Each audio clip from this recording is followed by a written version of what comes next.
الحمد لله رب العالمين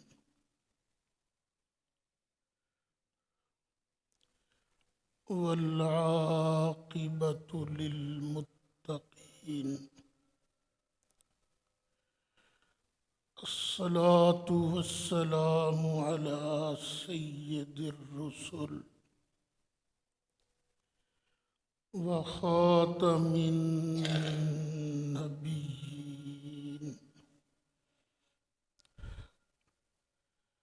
وعلى آله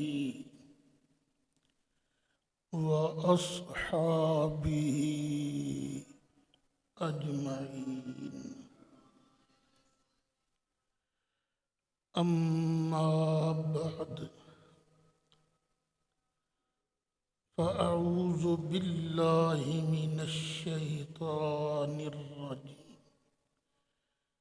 بسم الله الرحمن الرحيم إن تبدوا خيرا أو تخفوه أو تعفو عن سوء فإن الله كان عفوا قديرا صدق الله مولانا العظيم وبلغنا رسوله النبي الأمين الكريم ونحن على ذلك لمن الشاهدين والشاكرين والحمد لله رب العالمين۔ بڑی محبت سے درود شریف پڑھی۔ اللہم صلی علی سیدنا و مولانا محمد وعلى آل سيدنا ومولانا محمد وبارك وسلم وصل عليه صلاة وسلاما عليك يا رسول الله وعلى آلك وأصحابك يا شفيع المذنبين۔ الصلاة والسلام عليك يا إمام الأنبياء والمرسلين وعلى آلك وأصحابك يا جد الحسن والحسين بلغ العلا بكماله كشف الدجى بجماله حسنت جميع خصاله صلوا عليه وآله يا صاحب الجمال ويا سيد البشر من وجهك المنير لقد نور القمر لا يمكن الثناء كما كان حقه بعد از خدا بزرگ توئی قصہ مختصر۔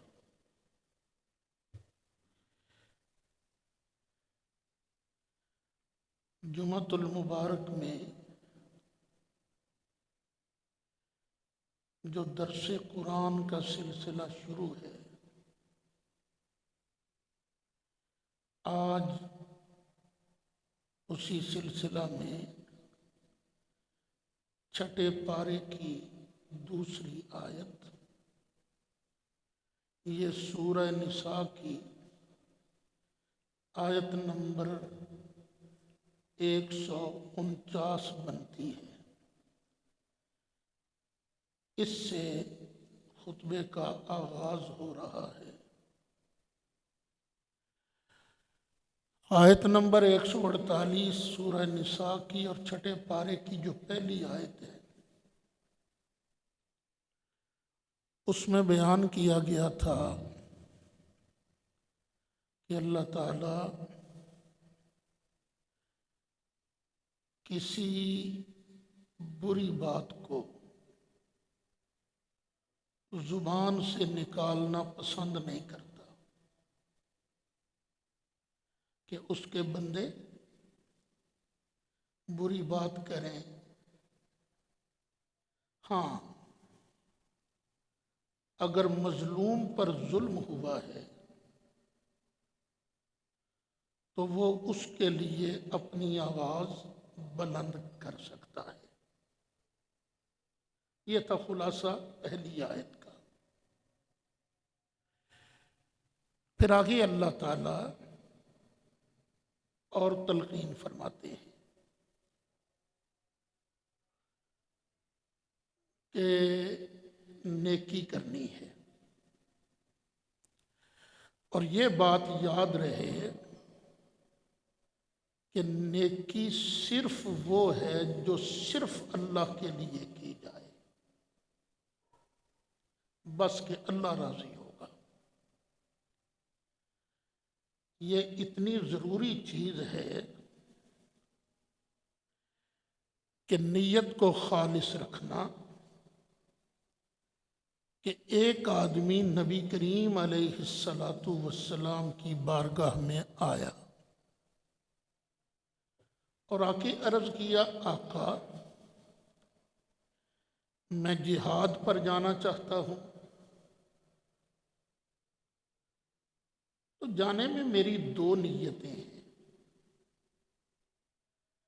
ایک یہ کہ اللہ راضی ہوگا،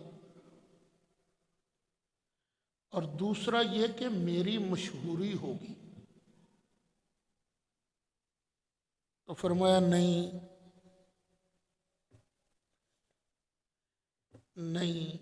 یہ نیت درست نہیں ہے، اس طرح تمہیں جہاد کا کوئی ثواب نہیں ملے گا۔ یعنی نیکی ہوتی ہی وہ ہے جو صرف اللہ کی رضا کے لیے کی جائے۔ اب اللہ فرماتا ہے ان تبدو خیرن، اگر تم کوئی نیکی ظاہر کر کے کرو، اعلانیہ نیکی کرو، ہو نیکی، او تخفوہ، یا چھپا کر کرو، او تعفو عن سوء، یا وہ جو تم پر ظلم ہوا تھا اس کو اگر معاف کر دو، فَإِنَّ اللَّهَ كَانَ عَفُوًّا قَدِيرًا، تو پھر دیکھ لینا اللہ بھی تو معاف کرنے والا ہے نا، اللہ بڑی پاوروں والا ہے۔ یعنی آج تم معاف کرو گے اللہ کی رضا کے لیے، تو اس کے بدلے میں اللہ تعالیٰ تمہیں بھی معاف فرما دے گا۔ ویسے مظلوم کو حق ہے اپنا حق لینے کے لیے، اپنا بدلہ لینے کے لیے پوری کارروائی کر سکتا ہے، لیکن حد سے زیادہ نہیں۔ لیکن اگر معاف کر دے تو اللہ تعالیٰ اس کو تحسین کی نگاہ سے دیکھتا ہے۔ یہ بندہ اللہ پر توکل کرے تو اللہ تعالیٰ اس کو خالی نہیں چھوڑتا۔ وہ سورہ انفال کے آخر میں بدر کے قیدیوں سے جب لیا گیا فدیہ، تو فدیہ لینے کے ساتھ ہی انہیں تسلی دی گئی کہ اگر اللہ نے تمہارے دل میں نیکی دیکھی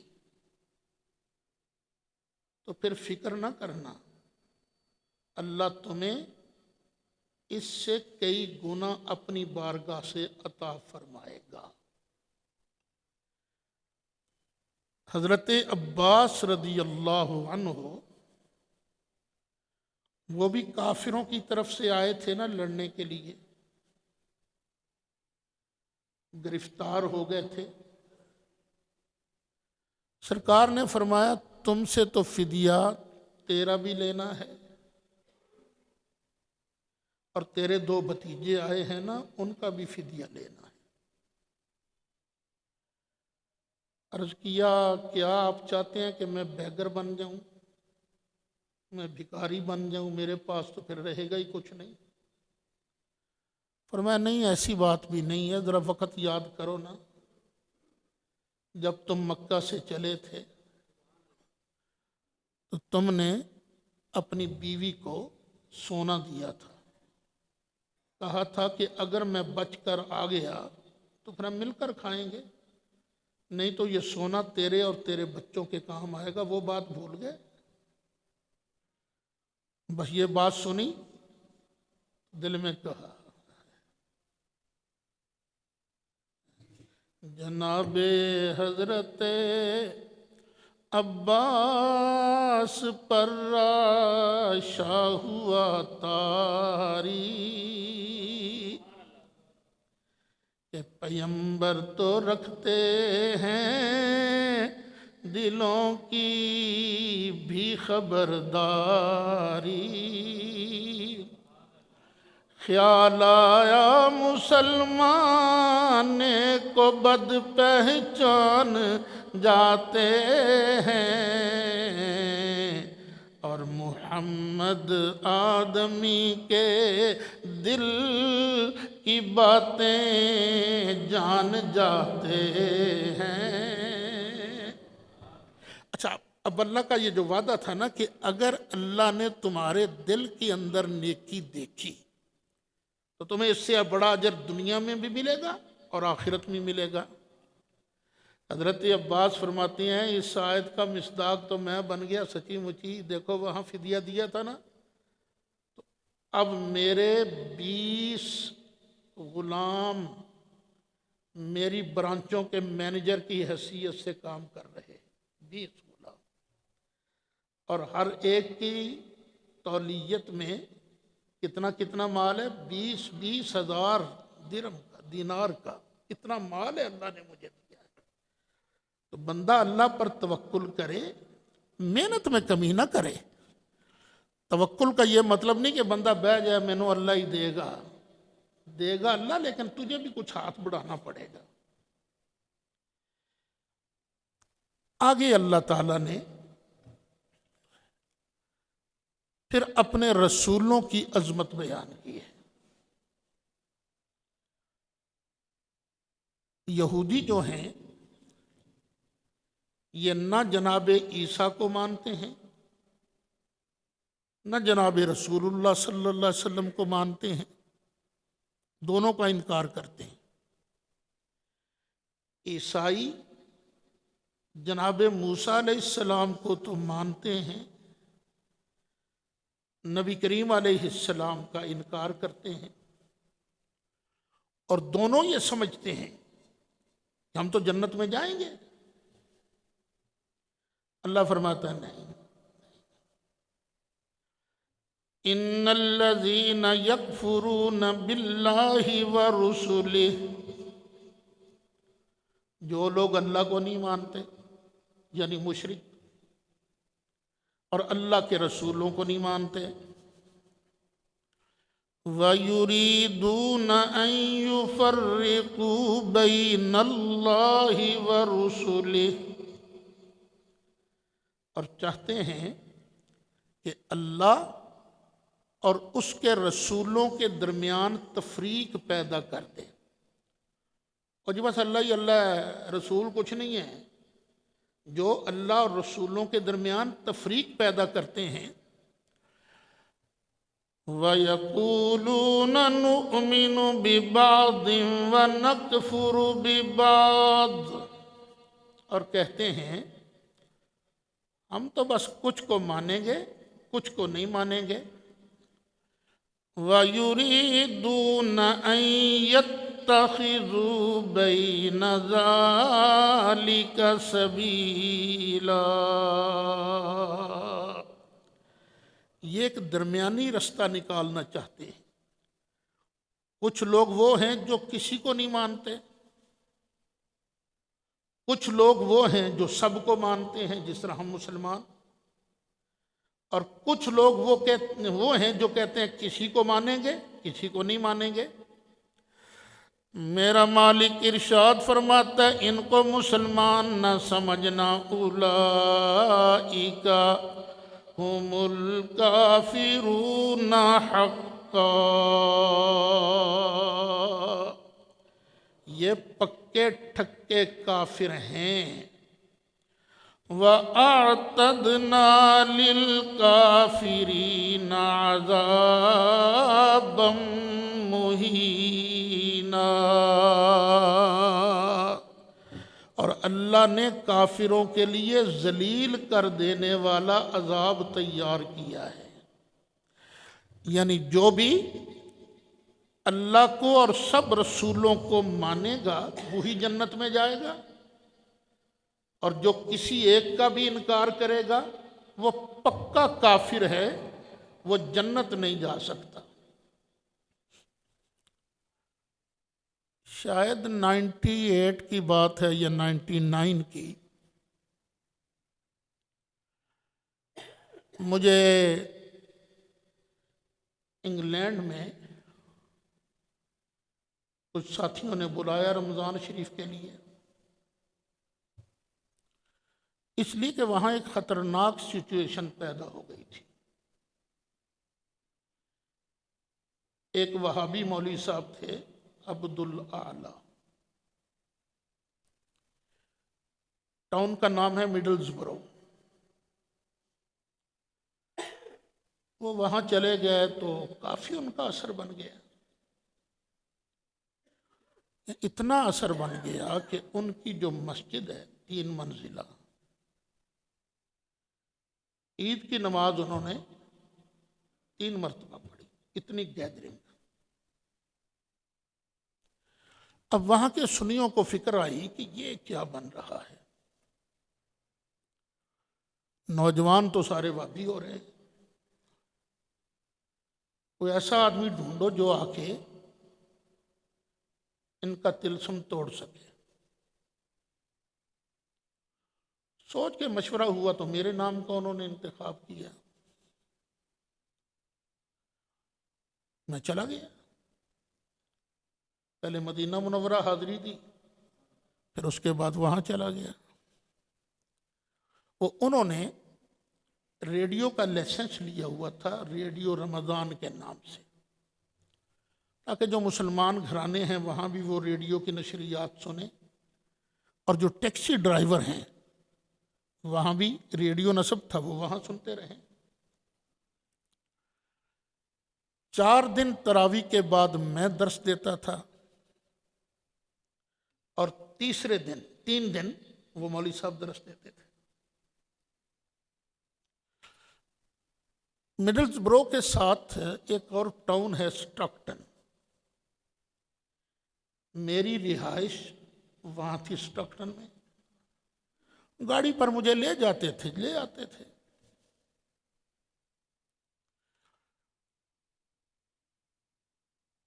اب وہاں جب درس شروع ہوا تو اللہ کا شکر ہے سید عالم صلی اللہ علیہ وسلم کے در کی گدائی کا صدقہ، میرے بزرگوں کی دعاؤں سے وہاں جب سرکار کی عظمتوں کے ڈنکے بجے تھل تھلی مچ گئی۔ یہاں تک ہوا وہ لائیو پروگرام چلتا تھا نا، تو ٹیلی فون بھی ساتھ ہی آتے جاتے تھے، کالز بھی۔ دوران تقریر ایک وہابی نے مجھے تھریٹ کیا، آئی شیل کل یو، آئی شیل کل یو، کہ میں تمہیں جان سے مار دوں گا۔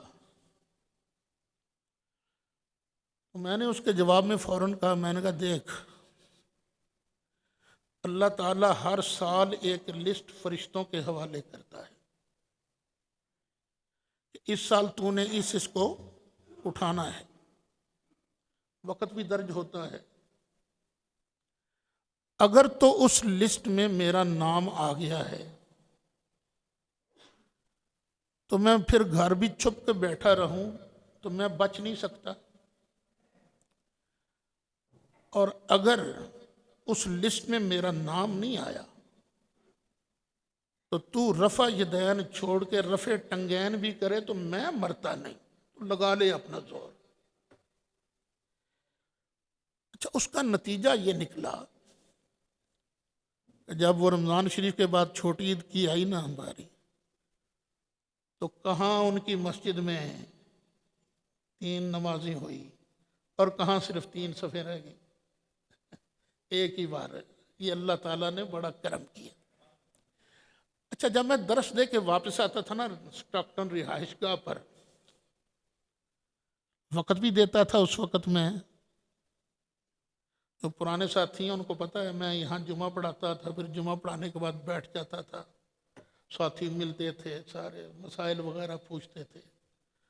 اب ہمت نہیں اتنی، اس وقت ہمت تھی تو لڑکے بھی آ جاتے تھے، بڑے بھی آ جاتے تھے، سوال جواب ہوتا تھا۔ ایک لڑکے نے اس وقت مجھ سے پوچھا، مولوی صاحب اساں نال جیو بھی پڑھنے کرسچین بھی پڑھنے تو قرآن نہ پڑھیا جائے، اساں کی دلیل نال سمجھاؤ کہ صرف مسلمان ہی جنت جائی سکنے، دوسرا کوئی نہیں جائی سکنا۔ اس آیت کے تناظر میں بات کو سمجھیے گا۔ ساری زندگی قرآن حدیث ہی پڑھتے پڑھاتے رہے تھے اور اس نے پابندی لگا دی قرآن نہیں پڑھنا۔ لیکن وہ آپ لوگ جو کبھی کبھی ایک نعرہ لگاتے ہو نا، اللہ کرے تیری مدد، تو مدد پہنچتی ہے۔ میں نے بڑے تجربے کیے، فٹ اللہ نے میرے ذہن میں بات ڈالی۔ میں کہا پتر، میں as a member of parliament تمہاری برٹش پارلیمنٹ میں بیٹھ سکتا ہوں، جا سکتا ہوں؟ بات جائی سکنا میں؟ انہوں نے کہا نہیں جائی سکنے۔ میں کہا کیاں ماڑے کیا کٹ ہے، کیاں نہیں جائی سکنا؟ انہوں نے کہا جی تساں کول تو نیشنلٹی بھی کوئی نہیں نا، تو تس کیویں ایز اے ممبر جائی سکنے ہو؟ میں کہا ہاں، ماڑے کول نیشنلٹی نہیں نا، پارلیمنٹ نے ممبر بننے نہیں، ممبر بننے آستے اندر جانے آستے، تو میں پارلیمنٹ دا گیٹ بھی ایز اے ممبر کراس نہیں کر سکتا۔ تو اسی طرح جنت جانے نے بھی ایک نیشنلٹی ہے نا، وہ نیشنلٹی ہے لا الہ الا اللہ محمد الرسول اللہ۔ اللہ نو بھی منو، اللہ دے آخری رسول نو بھی منو۔ وہ اتنے خوش ہوئے، جو بڑے تھے نا ساتھی، وہ کہنے گے یہ منڈے دا سوال بھی تو بڑا عجیب سی، پر تھوڑا جواب اس تو ہی شاندار ہے۔ بیٹا جنت میں وہی جائے گا جو سب کو مانے گا، سب کو مانے گا۔ خدا کی قسم ہے، مجھے ان وہابیوں پر، جو بندیوں پر ترس بڑا آتا ہے۔ ویسے نہیں میں تڑپتا یار خدا کے لیے ایک ہو جاؤ، اس لیے کہ یہ بیچارے محنت بڑی کرتے ہیں، ہم سے زیادہ محنت کرتے ہیں، لیکن چند باتوں کی وجہ سے اپنی ساری محنت کو ضائع کر دیتے ہیں، ساری محنت کو برباد کر دیتے ہیں۔ وہ باتیں کیا ہیں؟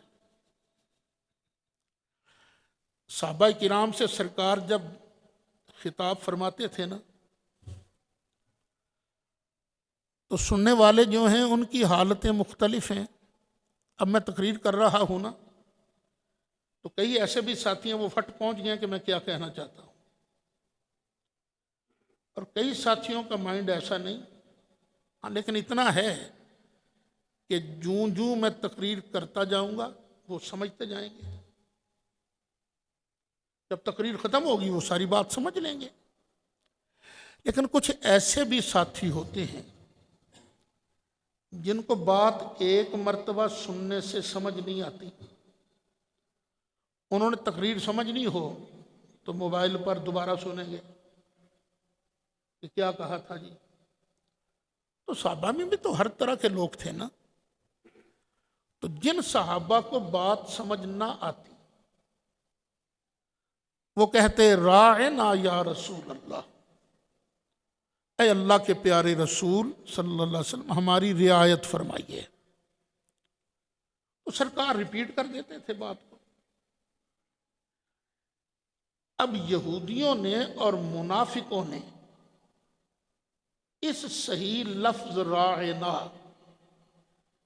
اس کو بہانہ بنا کر سرکار کی توہین شروع کر دی۔ راعنا کا معنی ہے ہماری رعایت فرمائیے، اور راعینا عین کی زیر کو زور دے کر پڑھا جائے تو بنتا ہے ہمارا چرواہا۔ تو انہوں نے کہا راعینا یا رسول اللہ، اس سچے لفظ کی آڑ میں انہوں نے سرکار کی گستاخی شروع کر دی۔ اب اللہ تعالیٰ نے آرڈر جاری کر دیا، یا ایہا الذین آمنوا لا تقولوا راعنا، او ایمان والو آج کے بعد راعنا نہیں کہنا۔ لفظ خاص سچا ہے لیکن دشمن اس سے فائدہ اٹھاتا ہے نا، تو تم پر راعنا کہنا حرام ہے۔ یا اللہ اگر محبوب سے عرض کرنے کی ضرورت پیش آئے تو پھر کون سا لفظ بولیں؟ فرمایا وَقُولُوا انظرنا، راعنا کی بجائے کہا کرو یا رسول اللہ انظرنا، کہ یا رسول اللہ ہم پر کرم کی نظر کیجیے۔ وَلِلْكَافِرِينَ عَذَابٌ أَلِيمٌ، اور کافروں کے لیے دردناک عذاب ہے۔ یعنی جو اس سچے لفظ کو بھی استعمال کرے گا، چونکہ اس سے دشمن محبوب کی شان میں اٹیک کرتا ہے، اس لیے یہ تمہارے لیے لفظ حرام ہے، اور کچھ ضد کر کے کرے گا تو کافر بن جائے گا۔ اب دیکھیے یہ صحابہ کو کہا جا رہا ہے کہ تم نے راعنا نہیں کہنا۔ وہ صحابہ کہاں ہماری محنتیں اور کہاں ان کی محنتیں۔ ہم اللہ کی راہ میں احد پہاڑ جتنا سونا بھی خرچ کر دیں تو نبی پاک کے صحابی نے جو آدھا کلو جو اللہ کی راہ میں خرچ کیا ہے نا، تو ہمارا ثواب ان کے اس ثواب کا مقابلہ نہیں کر سکتا، ان کو اللہ تعالیٰ کہہ رہا ہے۔ اچھا ایک جگہ اللہ نے فرمایا، دیکھیں نا بات کرتا ہوتا ہے نا بندہ، تو بعض اوقات کسی کی آواز اونچی بھی ہو جاتی ہے۔ بیٹا بول رہا ہے باپ کے ساتھ ابا جی انج ہو گیا، بیٹا کے باپ کہتا ہے ہاں چلو ٹھیک ہے اللہ خیر کرے۔ اب آواز تو بیٹے کی زیادہ ہے نا، اونچی ہے، باپ کی آواز تو تھوڑی ہے۔ بیٹے نے کوئی گالی نہیں نکالی، گستاخی نہیں کی، لیکن اللہ تو یہ بھی گوارا نہیں کرتا کہ محبوب کے ساتھ اس آواز گفتگو کرنے والے کی آواز محبوب کی آواز سے بلند ہو۔ فرمایا یا ایوہا الذین آمنوا لا ترفعوا اصواتکم فوق صوت النبی، او ایمان والو خبردار اپنی آوازیں نبی کی آواز سے اونچی نہ کیا کرو۔ وَلَا تَجْهَرُوا لَهُ بِالْقَوْلِ كَجَهْرِ بَعْضِكُمْ لِبَعْضٍ، اور جس طرح تم ایک دوسرے کو چیخیں مار کے بلاتے ہو، اے پھتے خبردار، اس طرح کبھی چلا کر ہمارے محبوب کو بلانا بھی نہیں۔ اب یہ صحابہ کو کہا جا رہا ہے اگر ان دونوں غلطیوں میں سے کوئی غلطی ہو گئی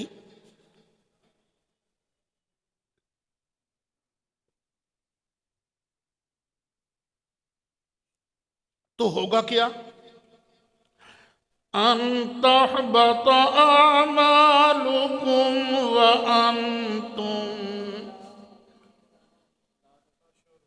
وانتم لا تشعرون۔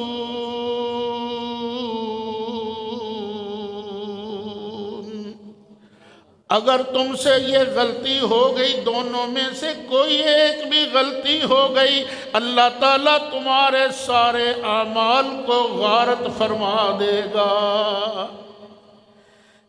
ایک ہوتا ہے عفو، عفو کا معنی ہوتا ہے گناہ مٹانا، اور ایک ہوتا ہے حبط، نیکیاں مٹا دینا۔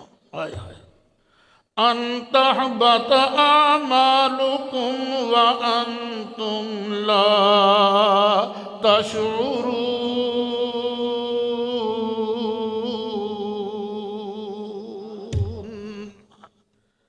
تمہیں پتہ بھی نہیں چلے گا تمہارے عملوں کی کھیتی کب کٹ گئی، خراب ہو گئی، تباہ و برباد ہو گئی۔ یہ صحابہ کو کہا جا رہا ہے۔ اب ہمیں کیا سبق ملا؟ اور نیکیاں اپنیاں کر کر کے، ذرا سی بے ادبی کر کے نیکیاں ضائع نہ کر لینا۔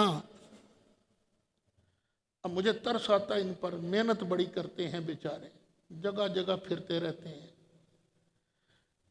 لیکن ان کے ایک بزرگ ہیں، دونوں کے، وہابیوں کے بھی دیوبندیوں کے بھی، ان کا نام ہے شاہ اسماعیل دیلوی۔ انہوں نے اپنی کتاب میں 3 جگہ لکھا ہے صرف اللہ کو مانو، کسی اور کو مت مانو۔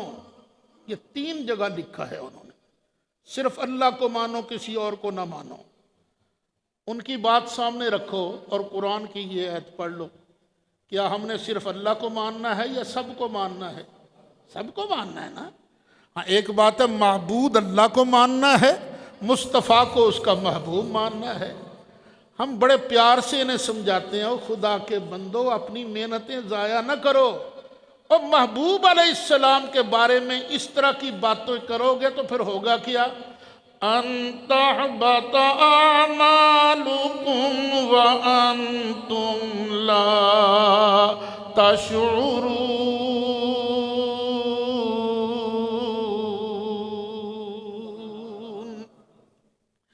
اور یا اللہ جو سب کو مانے، ان کے بارے کیا فرمان ہے؟ فرمایا والذین آمنوا باللہ ورسلہ، جو لوگ اللہ کو مانتے ہیں اور اس کے سارے رسولوں کو مانتے ہیں، وَلَمْ يُفَرِّقُوا بَيْنَ أَحَدٍ مِّنْهُمْ، اور ان کے درمیان تفریق نہیں کرتے۔ یہ نہیں کہتے ہم اس کو مانیں گے اس کو نہیں مانیں گے، درجات میں تفاوت ہے۔ تِلْكَ الرُّسُلُ فَضَّلْنَا بَعْضَهُمْ عَلَى بَعْضٍ، درجات میں فرق ہے لیکن ماننے میں فرق نہیں۔ رسول نفس نبوت میں سب برابر ہیں، نفس نبوت میں کوئی چھوٹا بڑا نہیں، لیکن درجات میں سب سے اولا ہمارا نبی، سب سے ہمارا نبی، سارے اونچوں میں اونچا سمجھئے جسے، سارے اونچوں سمجھیے جسے ہے اس اونچے سے اونچا ہمارا نبی سب سے ہمارا نبی سب سے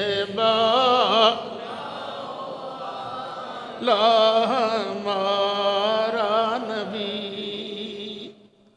بھی سب کو ماننا ہے. جو سب کو مانیں گے اللہ انہیں کیا دے گا؟ اللہ فرماتا اولئک سوف یؤتیہم اجورہم، ان قریب اللہ ان کو ان کا اجر عطا فرمائے گا. جو سب کو مانیں گے، اللہ کو بھی مانے، رسولوں کو بھی مانے، کتابوں کو بھی مانے، فرشتوں کو بھی مانے، جس جس کو اللہ منواتا جائے گا، جو جو اس کو مانتا جائے گا، اولئک سوف یؤتیہم اجورہم وکان اللہ غفورا رحیما. تو سب کو مانے گا نا، اگر اس سے کوئی چھوٹی موٹی غلطیاں ہو جائیں گی نا تو ان وکان اللہ غفورا، اللہ تعالیٰ بخشنے والا ہے، رحیمہ بڑا مہربان ہے.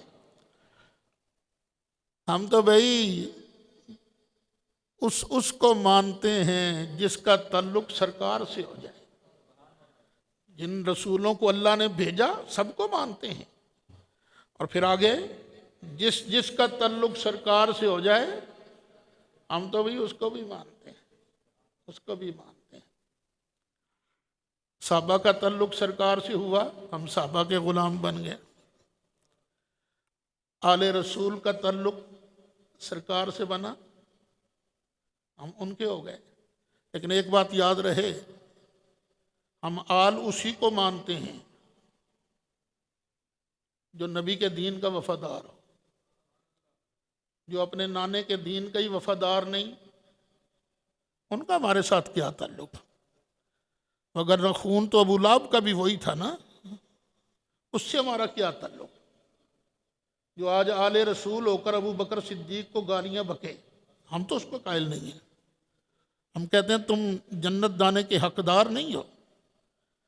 جن کو رسول اپنے مصلی پر کھڑا کرے تو اس کے خلاف باتیں کرے تو کون سا آل رسول ہوا؟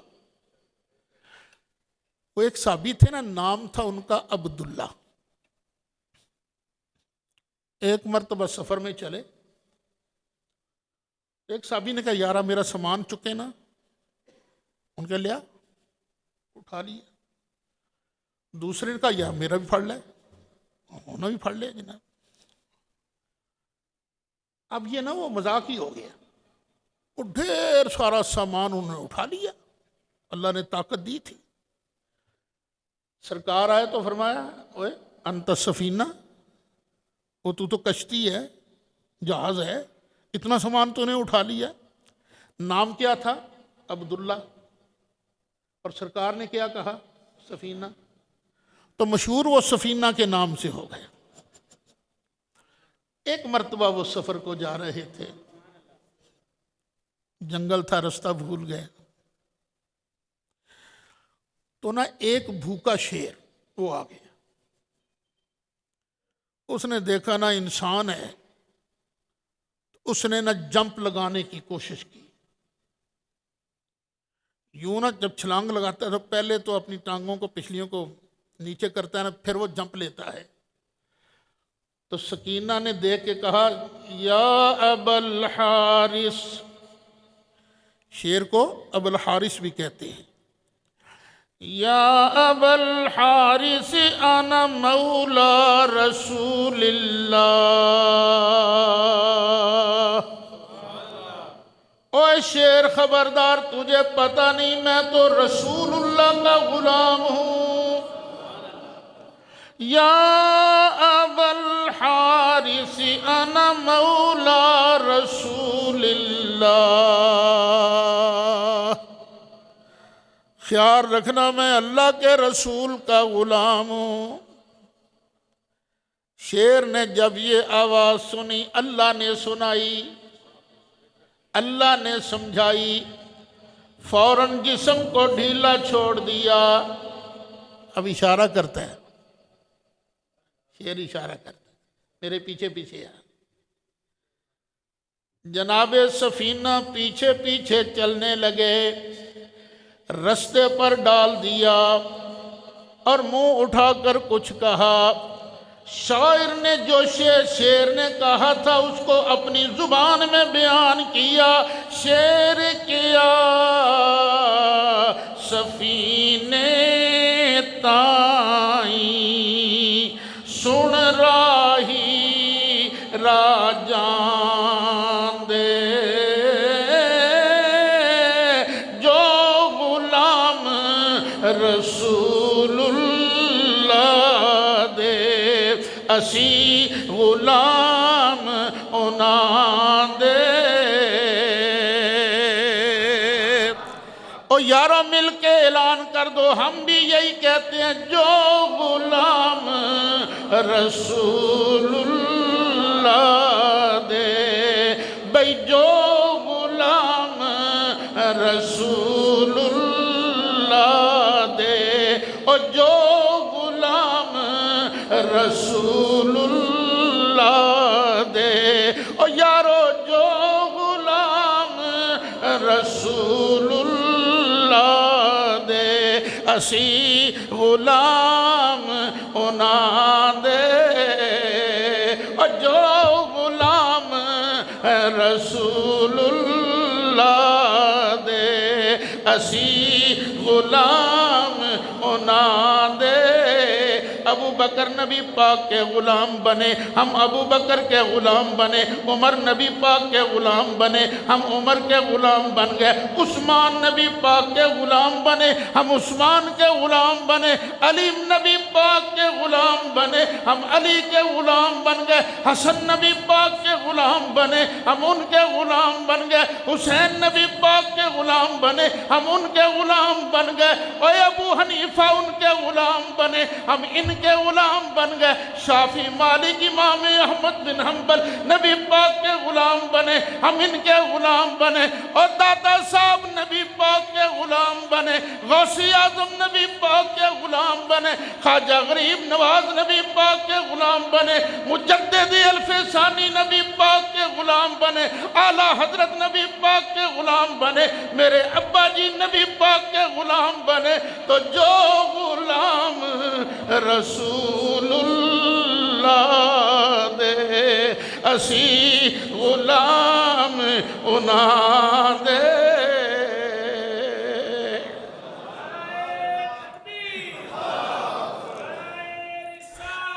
یا رسول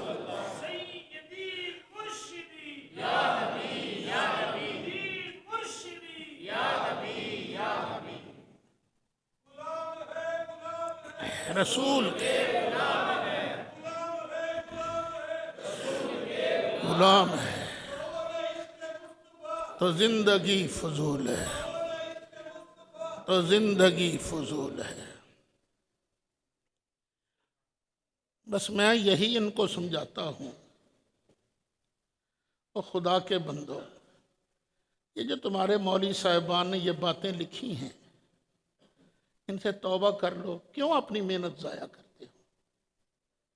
اس لیے بھی جاتا ہوں ان کے پاس، جب ملنے آتے ہیں پھر سمجھاتا ہوں، یہی سمجھاتا ہوں کہ اپنی محنت ضائع نہ کرو۔ یہ امت جو بکھری پڑی ہے تمہارے ان 4 مولویوں کی وجہ سے بکھری پڑی ہے۔ اللہ کی قسم ہے، آج بھی یہ ان باتوں سے برات کا اظہار کر دیں، توبہ طائب ہو جائیں، ہمارے سر کا تاج ہیں بھائی، کیونکہ ہم نے کوئی اپنی ضد تھوڑی پیٹنی ہے، ہم تو رسول اللہ کا پیغام آگے پہنچانا چاہتے ہیں۔ تو اللہ تعالیٰ ہمیں ہمیشہ اپنا وفادار رکھے، قرآن کا وفادار رکھے، رسول کا وفادار رکھے، اور جس کی رسول کے ساتھ سچی نسبت ہو گئی، اللہ ہمیں ان سے وفا کرنے کی توفیق نصیب فرمائے، سنت عطا فرمائے۔